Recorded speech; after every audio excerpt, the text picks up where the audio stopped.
কত বড় বড় রঙিন শালগম হয়েছে, এই যে কত বড়। এগুলো এখন উঠিয়ে ফেলবো।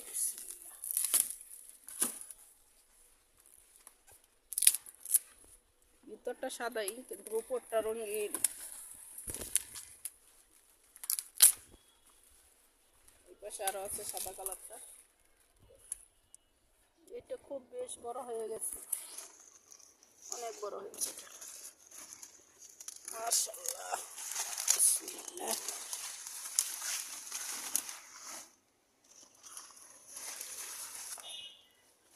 আজ বেশ কিছু শালগম উঠিয়ে ফেলবো।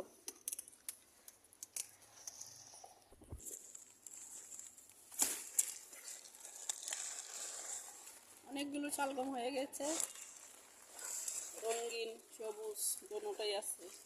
খুব বড় বড়, ছাদ বাগানে বেশ বড় হয়েছে একটা।